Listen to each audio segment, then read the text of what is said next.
You know, there are moments in life so unbelievable, so heavy with emotion, that when you tell people, they stare at you like you're making it up. This is one of those stories. Because what would you do if the people who abandoned you when you were a child returned 20 years later, acting like they never left?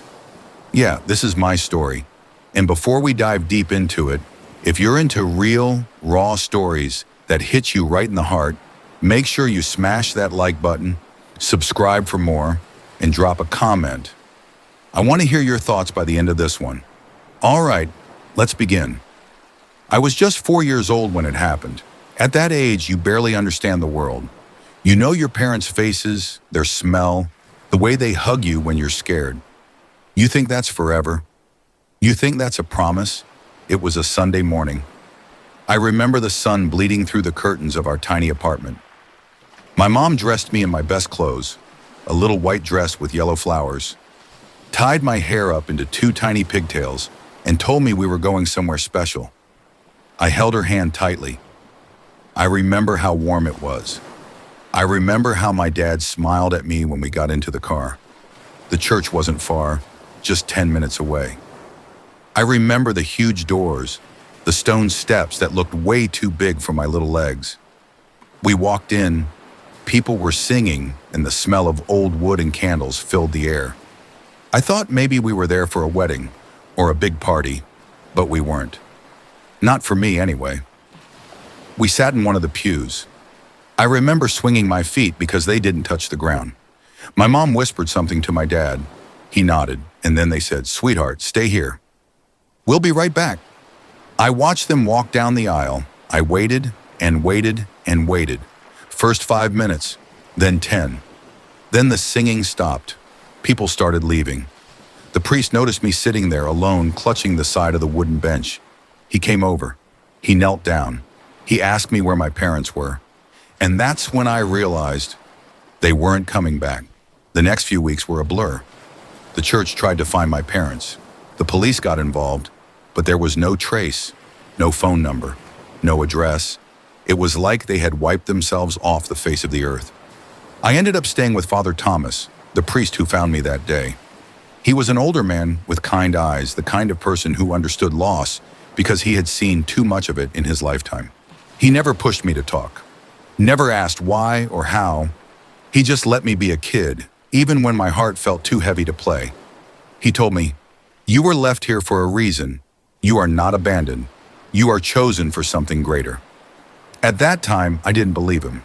At that time, all I felt was the massive, gaping hole where my parents' love used to be. I grew up in the little house beside the church. I went to school. I made friends, kind of. But there was always this shadow that hung over me. Other kids would talk about family dinners, vacations, Christmas mornings.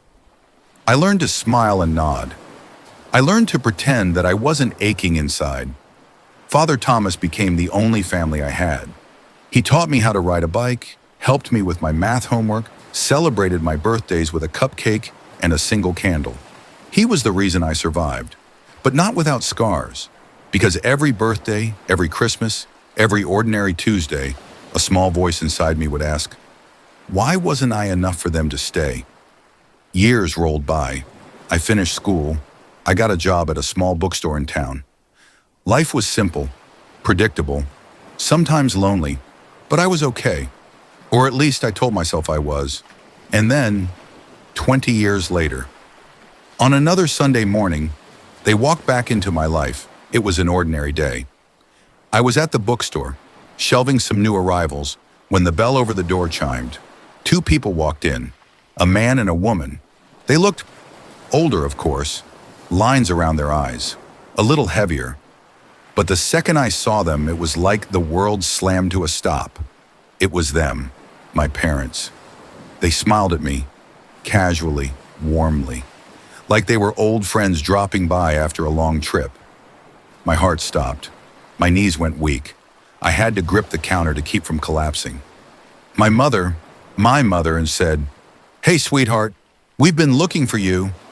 Sweetheart, like the last 20 years were just nothing. I didn't know what to say. 100 emotions exploded inside me all at once. Rage, sadness, confusion, Hope. God help me, even hope. I asked them why they left me, why they never came back.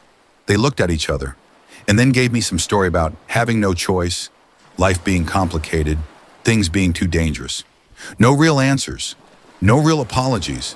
It was like they wanted to pick up where we left off, as if I was still that 4-year-old little girl in the flower dress, waiting on a pew. I wish I could tell you I was brave. I wish I could tell you I screamed at them, told them they had no right. But the truth is, I stood there, frozen. Number because deep down, that abandoned little girl still lived inside me, and she still wanted her parents to love her. We talked for a while, or rather, they talked about themselves, their struggles, their regrets. And the more they talked, the more I realized they weren't looking for forgiveness. They were looking for absolution without the hard work. They wanted to wipe the slate clean without having to sit in the mess they made. I told them I needed time, and they nodded like that was perfectly reasonable.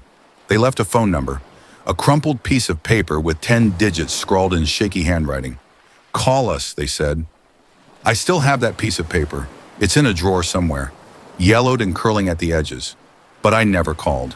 Healing doesn't come in dramatic movie moments, doesn't come with a single conversation or a tearful reunion. Healing is slow, messy, uncertain. It's choosing every day to forgive yourself for the way someone else broke you. Father Thomas passed away 2 years after they came back. I held his hand as he took his last breath. And in that moment, I realized something profound. Family isn't who shares your blood. Family is who stays. Family is who shows up. Family is who loves you when it's inconvenient. Sometimes I still wonder about them, where they are, what they're doing, if they think about me. But I don't wonder with longing anymore. I wonder with distance, like you wonder about a country you once visited but never planned to return to. If you're listening to this right now, maybe you've been abandoned too. Maybe by parents, maybe by friends, maybe by life itself. And if you have, I want you to hear me. Their leaving does not define your worth. Their absence does not diminish your value. You are not what they threw away. You are what you choose to become after. So choose to be something beautiful. Thank you for listening to my story. If it touched you, if it made you feel a little less alone today, please make sure to like this video, subscribe for more real stories, and leave a comment. I'd love to hear your thoughts, your experiences, anything you're willing to share. Until next time, stay strong, stay kind, and remember, you are more than what you've lost.